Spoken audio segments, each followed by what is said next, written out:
My mother-in-law banned me from Christmas dinner until they found out I was the one funding their entire celebration. I received a text at noon, and my hand went cold. It was from Margaret, my mother-in-law. Christmas dinner will be family only this year. You understand? I read it twice, thinking I had misread. I was married to their son. Wasn't I family? The message had no smile, no sign of care. Just a clean line closing me out. I stood in the kitchen, the kettle forgotten on the stove, and felt small like a guest being shown the door. I remembered all the years I had come with a dish, a cookie tin, small gifts wrapped in bright paper. I had laughed at stories, helped set the table, kept peace when voices rose. None of it mattered now. Her words cut the room into two. On one side they had each other and tradition. On the other side I had my coat and a bruise in my chest. I folded the phone and put it face down. I did not shout. I did not beg. I just sat very still and let the hurt settle like cold ash. Ethan came home that evening and held his coat like a shield. He watched me without meeting my eyes. I told him the message was from his mother. He rubbed the back of his neck and said, "Mom just wants to keep things traditional." The quiet around the word traditional felt sharp. It meant I did not fit their picture of family. I forced a smile because I had been taught to keep things smooth. "Sure," I said. "Let her have her tradition." My voice sounded even to me, but my stomach twisted. Ethan tried to make a joke about how Margaret liked her old recipes and her place, settings that never changed. He reached for my hand and I let him touch it, but his fingers were quick to leave. He did not argue with his mother. He did not ask why she had excluded me. He looked small, like a boy who hoped a storm would pass if he stayed quiet. I thought of all the times I had folded my needs to keep peace. I felt tired of folding. A day later, I was at Ethan's laptop to print labels. I saw his open group chat by accident because a photo file blinked on the screen. I should have closed it, but my eyes read the messages before my hands could move. There were pictures of wreaths, of a roast, of crystal glasses. Then Margaret's message. Good thing we're not wasting money feeding her again. The words hit like cold water. For a long moment I could not breathe. There were laughing emojis and replies, small savage jokes about what I wore, how I cooked, how I was plain. I felt every laugh in that room like a small stone thrown at my face. Ethan did not know I had seen it. The file popped up like proof that I had been left out on purpose. I sat very still, hands clenched under the table. I felt small and furious at the same time. I wanted to stand up and demand answers. Instead, I closed the laptop and walked away. I needed air. That night, I checked my work email to calm down. I ran a charity report because I oversaw the company foundation and I liked keeping records neat. The receipts came up like a string of small betrayals. Catering, decorations, gift baskets, all paid under our anonymous donor program. Names in neat columns, invoice numbers, full payments sent weeks ago. My heart thudded. I scrolled through the files and found the contract with the catering company, the memo approving the holiday grants, the line items that matched the photos from the group chat. It was my foundation's letterhead. I had signed similar approvals before without thinking. I had believed the work would help people who needed a break. I had never imagined my money would be used to feed the faces that shut me out. I sat on the edge of my bed and let out a long breath. The hurt changed into something sharper, clearer. They were feasting on my dime. The sting tasted like betrayal, and the air smelled like winter roses. I leaned back in my chair and let the tears dry on their own. The hurt burned, but then it cooled into a thin, hard smile. I had two choices, and neither would be easy. I could storm into the house and demand an apology, show the receipts, break the plates they loved. Or I could keep steady and let them enjoy what they had paid for with my name quietly on the papers. I chose the second. I decided not to cancel or call the catering. I would let them sit under the lights and eat the roast while they praised each other and did not notice who paid. I wanted them to feel full and safe before the truth arrived. It was not kind, but it felt like a careful plan. I told myself I would not be loud. I would be precise. I would watch. I wrote down the dates and invoices and made a copy of every file. Then I sat and drank tea until the kitchen light went out and the house quieted. I slept like someone who carried a slow, steady fire. The next morning I woke with a clearer mind. The pain was still there, but it no longer controlled me. It felt like a door had closed behind me and another had opened in front. I sat at my desk and looked again at the invoices. Every number felt like a spark. I whispered, "Let them enjoy their grand dinner." The words tasted right. I didn't want to take anything away yet. I wanted them to walk straight into truth without warning. I clicked through the family photos online and saw Margaret's smiling face in last year's Christmas picture, holding a ham my donation had paid for. I wondered if she ever guessed. Probably not. People who feel entitled almost never look at price tags. That morning, I planned my next steps. Not revenge, clarity. I saved each file, printed copies, placed them in a folder. I slid the folder into a drawer like I was tucking away a secret. For the first time in days, my hand stopped shaking. I felt steady, strong, almost calm. A plan has a way of cooling the heart. Ethan tried to act normal, as if his family had not just cut me out like I was lint on a sweater. He made breakfast, hummed, talked about work, anything but Christmas dinner. His silence was louder than any argument. I watched him as he buttered toast. His shoulders were tense. His eyes kept avoiding mine. He knew what his family had done, and he chose not to defend me. That truth sat heavy in my chest. "Over coffee," he said. Mom stressed. She didn't mean anything by it. I stirred my cup slowly, counting each swirl. "Whose side will you be on when they find out the truth?" I asked softly. He blinked, caught off guard. I saw confusion, then fear move across his face. He didn't answer. He didn't even try. Instead, he kissed my forehead and left for work. The door closed behind him, and the house felt colder. I realized silence wasn't just his habit, it was his shield. He hid behind it even when I needed him most. I sat alone and let the quiet speak the truth he wouldn't. On Christmas Eve, while snow drifted past the windows, Margaret posted photos online. Her tree sparkled like a magazine cover. Silver and gold ribbons curled around perfect bows. Under the picture she wrote, "Nothing feels better than a family that earns their blessings." I stared at that line long enough for my tea to go cold. Earns. As if she had lifted a single box, planned a single detail, or paid a single bill. My jaw tightened. My thumb hovered over the screen, and then I typed one simple word. Beautiful. Not angry. Not bitter. Just a mirror she wouldn't understand until later. Within minutes, her friends liked her post and added comments about real family. It didn't matter. My silence was the sharpest blade I had. I shut my phone and stood by the window. Snowflakes hit the glass and slid down like tiny tears. Somewhere in that house, they were celebrating early, laughing at jokes that were easier because I wasn't there. I breathed in slowly and let the cold evening steady me. They had no idea what was coming. If you're hooked already, hit subscribe for more true revenge stories like this one. That night, I crafted the email that would time the reveal. I didn't rush. I wrote carefully, like someone arranging pieces on a board. The catering company had a holiday tradition. They revealed the donor after the event as a way to thank sponsors.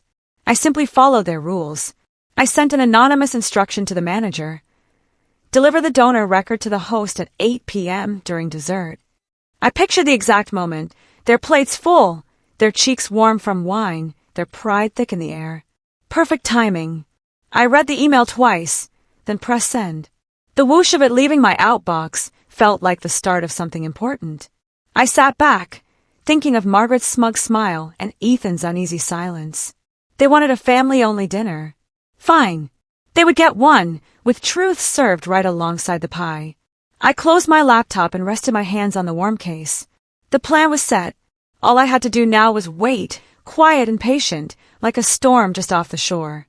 Christmas night arrived slow and soft. Snow piled on the railing outside my window. I sat wrapped in a blanket, holding a mug of cocoa I barely tasted. Somewhere across town, their lights glowed, their voices rose, their forks clicked. I wondered if they laughed at me between sips of wine. I didn't feel angry anymore. Just done. I watched a single car pass on the street, its headlights sweeping across my wall. The room felt peaceful in a way their house never did. I whispered, "You wanted family only? You'll get your family and your truth." Saying it made something inside me settle. I wasn't the outsider anymore. I was the one holding the strings, the one who knew the whole picture. At 7:59, I checked my phone. 1 minute until the envelope would reach Margaret's hands. 1 minute until the snow inside her world cracked open. I leaned back, closed my eyes, and let the quiet wrap around me like fresh linen. For the first time all week, I felt warm. The dinner began with bright music and louder pride. I wasn't there, but photos told the whole story. Margaret's house sparkled like a showroom. The long table shone with gold chargers, tall candles, and plates stacked with food too perfect to touch. People filled the room, laughing in tight circles. Ethan's brother stood and lifted his glass. To Mom, who worked so hard for this beautiful night. The room cheered as if she'd stayed up baking for days, as if she hadn't relied on a donor she didn't know she knew. Margaret sat straight, her pearls glowing under the lights. She smiled the way people smile when they believe they deserve everything in their hands. I pictured her taking the praise and pretending to be tired from planning. The gifts at the base of the tree were wrapped in bright paper I had chosen for the donation box at work. Every piece of that room had my fingerprints, and still I sat alone in my quiet home. But I didn't feel small. I felt like someone watching a play from backstage, waiting for the curtain to fall at just the right moment. Later, the gossip began around the table, swirling like steam from the food. Margaret's friends leaned closer, whispering with sly smiles. "I'm glad she isn't here. She always looks plain." Another woman laughed, saying, "She never blends with us. No style, no spark." Margaret lifted her glass and added, "She wouldn't know real luxury if it bit her." Their laughter rose, sharp and mean. I imagined the gravy cooling on their plates while their words heated the air. I wasn't there to hear it, but I knew the rhythm well. I had felt those whispers since my wedding. Still it stung. Not because I wanted their approval, but because they mocked the very luxury I had quietly given them. The irony was thick. They were wrapped in my generosity, blind to the hands that held them up. But they would learn. They would learn tonight. The snow outside softened the world, but inside their house, truth was walking toward them with steady steps. Ethan sat stiffly at the table. I knew that without seeing him. I could picture his jaw tight, his eyes darting to the door as if wanting to escape the noise he helped create. His phone buzzed. It was my message. "How's dinner?" "Everything tastes good." Simple words, but heavy as a stone. I imagined him staring at the screen, hesitating. His fork probably froze midair. He must have felt the shift in his stomach, the first crack in the lie he'd allowed to grow. He didn't reply. He wouldn't dare while they all laughed and passed the wine. I wondered if guilt pressed on his shoulders like wet wool. I wondered if he finally saw the gap between silence and loyalty. I set my phone aside, my heart steady. I didn't need his answer. I knew the truth. He was in that house, but he wasn't at peace. Not tonight. Not with what was coming. While they ate dessert, the catering manager checked his watch. The snow outside had slowed traffic, but he still arrived on time. He carried a brown envelope tucked under his arm, the kind used for contracts and important papers. I had met him once. He was kind and liked doing things the proper way, which worked in my favor. At exactly 8 p.m., he stepped into the dining room. His footsteps echoed through their laughter. Forks paused midair as everyone turned. Margaret blinked at him, puzzled. "Is something wrong?" she asked, a smile still stuck on her face. He shook his head politely. "Nothing at all, ma'am. This is simply the donor record you requested to be revealed after dinner as part of our holiday program." Voices hushed. Chairs creaked. Someone whispered, "Donor." Margaret frowned as if the word was foreign. The manager held out the envelope with both hands, a small bow accompanying the gesture. "Everything is inside," he said. The room tightened around her. I imagined the scene as the manager peeled open the envelope. He pulled out the single sheet inside and read aloud. Primary sponsor, Lena Kingsley Foundation. The sound must have hit like thunder against the silverware. Forks clattered. Someone gasped. Margaret's face likely drained of color, so fast it felt like watching a candle die. "This must be a mistake," she cried, reaching for the paper. The manager shook his head with calm certainty. "No mistake, ma'am. Payment was received in full. Your entire event, including catering and gifts, was funded by Mrs. Kingsley." A ripple of shock spread through the room. Family members stared at one another. A cousin muttered, "She paid for all this?" Another voice whispered, "But she's not even here." I pictured Margaret gripping the table, her pride slipping through her fingers. Across the room, Ethan must have gone still, like someone learning a truth he should have known long ago. And I, far away, felt the moment settle like snow, quiet, cold, and completely right. The shock moved across the table like a cold wind. Margaret clutched the paper, shaking her head as if it might change the words. No, she whispered. She couldn't have. But she knew. Deep down, she knew the numbers on that page didn't lie. Guests shifted in their seats. Aunt stared openly. An uncle muttered, "All this because of her?" Someone else whispered, "Maybe she deserved a seat at the table." Margaret's pride cracked. She tried to laugh it off, but her voice trembled. "I didn't ask for her charity." The catering manager replied gently, "It wasn't charity. It was generosity." His tone made the blow sharper. Ethan sat frozen, eyes wide, guilt all over his face. I imagined him rubbing his palms on his pants, trying to steady himself. The truth had dropped like a stone into their perfect dinner, and there was nothing they could do to lift it.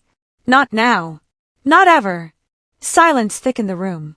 Even the candles seemed to flicker nervously. All eyes moved to Ethan, who looked like he wished he could disappear. His brother leaned in and whispered, not softly enough, "Your wife bought Mom's Christmas." Another cousin added, "Looks like she funded everything." The words circled the room like sparks. Margaret's sister hissed, "So she owns the whole celebration?" Margaret's face twisted. "No, she doesn't own anything." But the truth hung in the air. They had praised Margaret all night for work she never did, for bills she never paid. The shame must have crawled up her throat, tight and burning. Ethan attempted a weak defense. "Lena likes to give. She didn't tell me either." His voice cracked. No one believed him. The room felt like ice breaking under weight, dangerous, inevitable. Someone coughed. Someone else pushed back their chair. The celebration was slipping away, and none of them could stop it. Margaret couldn't hold the table together. She stood so fast her chair scraped the floor. She stormed out of the dining room, phone already in her hand. "In the hallway," she called me. I answered on the second ring. Her voice erupted like fire. "You humiliated me. How dare you make me look like a fool in front of my family?" I listened calmly, letting her rage rush past me like wine through a broken window. "Margaret," I said softly, "I didn't humiliate you. I just paid for dinner. You didn't invite me, but my money showed up anyway." She sputtered, angrier. "You should have told me." I smiled into the quiet of my living room. "You should have invited me."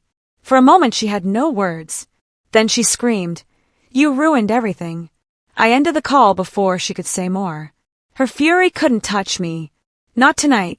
Back at the dinner, the tension finally snapped. Someone knocked over a wine glass.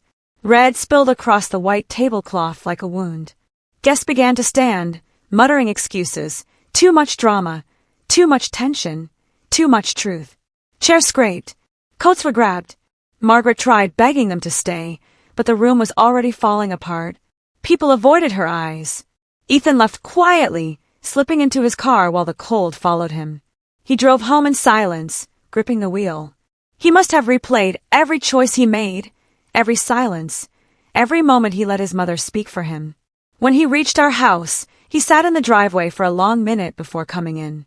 I waited on the couch, sipping warm tea. I didn't look upset. I didn't have to. The truth had done the shouting for me. When he opened the door, snow blew in behind him like ghosts. Ethan burst into the living room, cheeks red from cold and shame.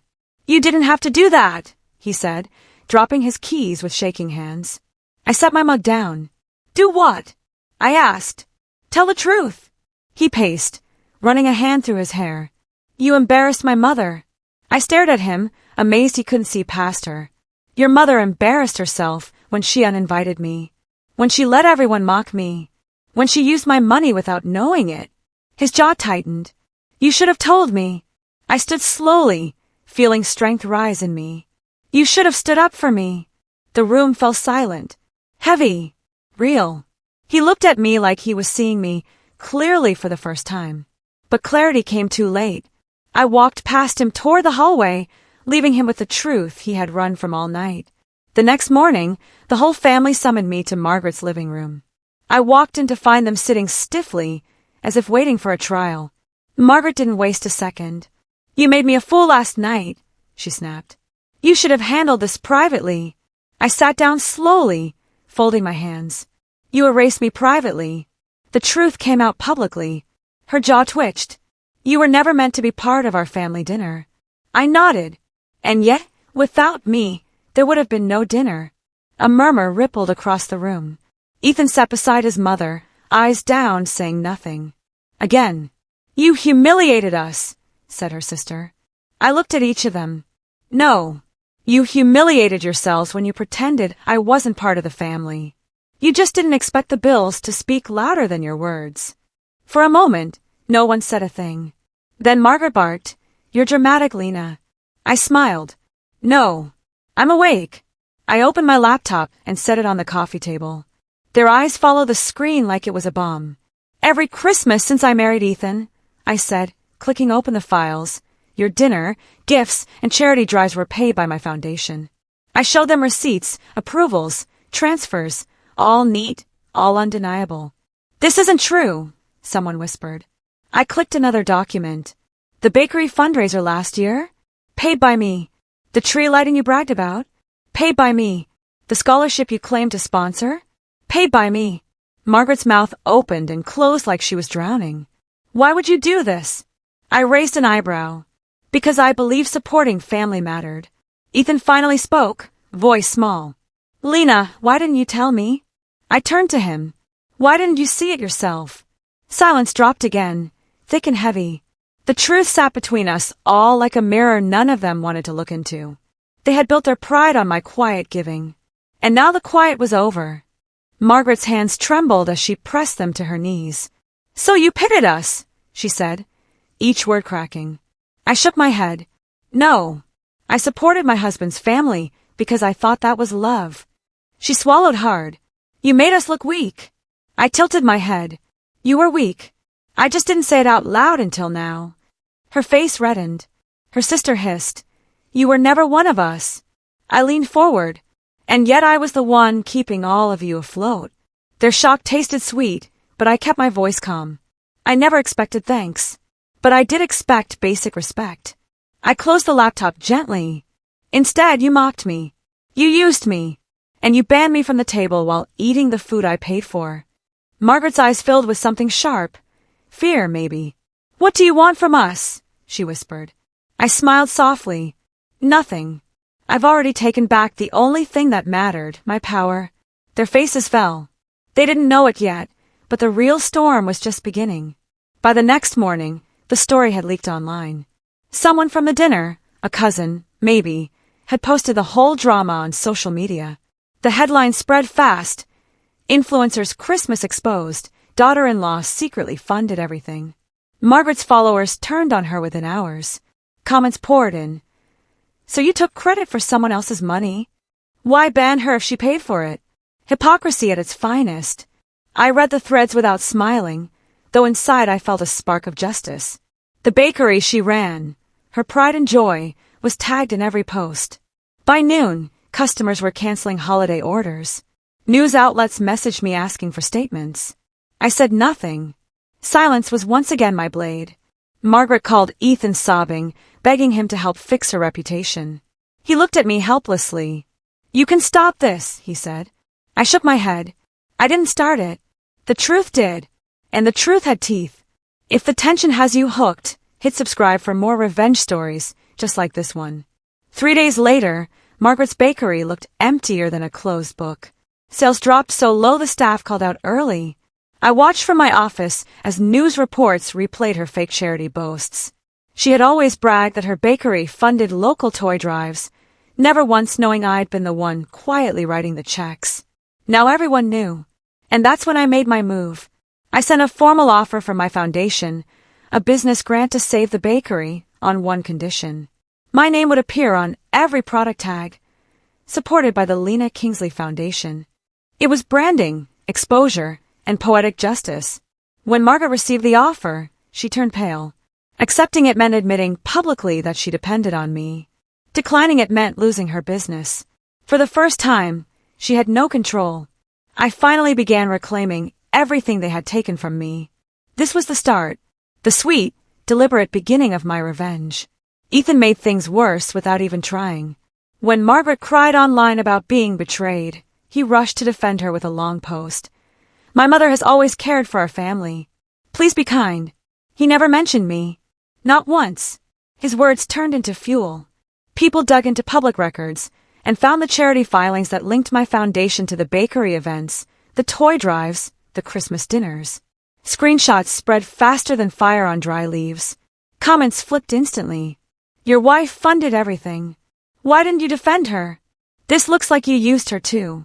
Ethan deleted the post, but it was too late. The internet had seen his loyalty leaning the wrong way.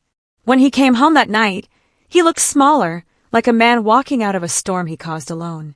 I didn't mean to hurt you, he whispered. I nodded once. But you did. His silence after that felt heavier than words. Revenge wasn't loud. It was slow, creeping, wrapping around him like winter cold he couldn't escape. That night, I asked Ethan to sit down at the kitchen table. The room felt still, like even the walls were listening. He kept wringing his hands, waiting for me to soften. I didn't. We need to talk about us, I said. His eyes flicked up, hopeful and scared. You can stay married to me, I told him gently, or you can stay tied to your mother. But you cannot have both anymore. He froze. Lena, that's not fair. I shook my head. What wasn't fair was you letting them mock me, letting them uninvite me, letting them use my money without ever defending me. He swallowed hard. She's my mom. And I was your wife, I said, feeling the words settle like settling dust. But you never chose me. He didn't speak, didn't fight, didn't reach for me. That silence told me everything. I stood up and said, think carefully. Your choice will shape the rest of your life. Then I walked away, leaving him alone with the truth he kept avoiding. 2 nights later, I attended my company's holiday charity gala alone. I wore a simple emerald dress that caught the light just right. When I walked in, people turned and whispered, not in pity but in respect. The MC took the stage and began reading the foundation's annual achievements. This year, the Lena Kingsley Foundation fed 1,200 families for Christmas, funded 18 toy drives, and revived 3 community programs. Applause thundered across the ballroom. I felt warmth rise in my chest, real warmth, not borrowed approval. While the room celebrated, the news ticker ran a different story. Margaret Kingsley's bakery files for bankruptcy amid scandal. I saw the headline on a reporter's phone as I passed. I didn't flinch. I didn't smile either. I just let the moment be what it was, a balance being restored. After the event, several women shook my hand, thanking me for helping their families. I drove home under soft lights, feeling stronger, clearer, almost new. My story wasn't over. It had only just turned its corner. When I came home, Ethan sat on the couch in the dark. He looked tired, like someone who had finally run out of excuses. Mom's losing everything, he said quietly. She might lose the house too. Can you help her? His eyes searched mine, hoping my heart was still soft. I breathed slowly, choosing my words with care. I already helped her, I said. She just didn't appreciate it. He blinked, confused. But you could save her bakery. I shook my head. I gave her the chance. She didn't want it. He rubbed his face, defeated. I don't know what to do. I looked down at him, feeling a strange mix of sadness and strength. Maybe now, I said gently, you understand what it feels like to give and give, only to have someone pretend you never did anything at all. He sat back, stunned. So you won't help? I met his eyes. No, not anymore. She burned that bridge. I'm done building it. His breath caught, and for once, he had nothing left to say. The next morning, my phone buzzed nonstop. A headline had gone viral overnight. Woman banned from Christmas secretly funded her in-laws' lavish dinner, then exposed them. My face wasn't shown, but the story spread like wildfire. People online called me the Christmas Queen of Karma. Others wrote, she didn't just bring receipts, she delivered the whole ledger. I read comment after comment, feeling a strange mix of disbelief and satisfaction. I hadn't asked for attention, but truth had a way of finding light. Meanwhile, Margaret's bakery page was flooded with angry messages about hypocrisy and fake generosity. They begged for statements. She stayed silent. Even Ethan's coworkers whispered behind his back. He watched the headlines like they were falling bricks. "Is this what you wanted?" he asked in a rough voice. I looked at him, calm and steady. No, I wanted respect. But when people refuse to learn quietly, life teaches them loudly. He looked away, understanding too late that the story had already left his hands. A week later, Margaret stood outside her bakery with a look that hollowed her face. A large sign hung on the window, "Closed, new management." She pushed the door open and stepped inside. I was already there, walking behind the counter, checking the register and equipment. She froze when she saw me. "What are you doing here?" Her voice trembled. I smiled lightly. "Just inspecting the property. My foundation purchased it at auction this morning." Her mouth fell open. "You bought my bakery?" I nodded. It was available. And I saw potential. She stared at the empty shelves like they were ghosts. "This was my life," she whispered. I leaned against the counter. "And you built it on other people's credit and kindness. Now it has a chance to be something real." She sank onto a stool, shaken. The shop smelled of sugar and regret. I walked past her toward the front door, flipping the sign again. "Business looks sweet from where I'm standing," I said. She closed her eyes, finally realizing the scale of everything falling apart around her. Margaret stayed seated, gripping the counter as if it might steady her. "I misjudged you," she said quietly. Her voice lacked its usual bite. It sounded human, almost frail. I stepped closer. "No," I replied. "You didn't misjudge me. You dismissed me." Her eyes lifted. Shiny with tears, she tried to blink away. "I thought you were weak," she whispered. "I thought you didn't understand our world." I let out a slow breath. "Your world, Margaret, was built on pretending. But I don't pretend." She wiped her face with a trembling hand. "I didn't know you had this much power." I tilted my head. "You never looked at me long enough to find out." She swallowed hard. "What will you do with the bakery?" I shrugged gently. "Help people. Make it into something good." Her chin quivered. "And what about me?" I held her gaze, steady and calm. "That depends," I said softly. "Are you ready to learn something new, or only to lose more?" She didn't answer, but her silence wasn't pride this time. It was truth. The next day, I met Margaret again inside the bakery. She looked smaller, humbler, almost unsure where to stand. I placed a folder on the counter. She touched it like it might burn. "What's this?" she asked. "An offer," I said. "A job, actually." She blinked at me. "You'd have me work for you?" I nodded. As the community relations manager for the bakery's new charity arm. Her breath hitched. "Why would you after everything?" I folded my arms gently. "Because family helps family, even when the help looks different than expected." Her throat worked. "I'm not sure I can handle being under you." I smiled faintly. "You won't be under me. You'll be learning beside me. But you'll be accountable this time." She opened the folder slowly and scanned the simple contract. Fair pay, steady hours, clear tasks. "You trust me with this," she whispered. "I trust the person you can become," I said. "Not the person you were." The bakery lights reflected softly in her eyes. For once, Margaret didn't argue. She just nodded. The following Christmas came faster than I expected. Snow dusted the windows of our home, and warm light spilled from every room. This year, the dinner was at my table, my invitation, my rules, my peace. Margaret arrived early, wearing a simple sweater and holding a dish she had made herself. No bragging, no instructions, no sharp comments. Just quiet effort. She walked into the kitchen and asked, "Where can I help?" The question nearly softened me. Ethan watched from the hallway, stunned by the shift. The others arrived one by one, leaving their pride at the door. For the first time, the house felt balanced. No pretending.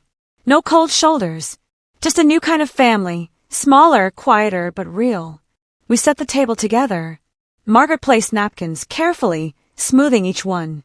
She didn't boss. She didn't boast. She just worked.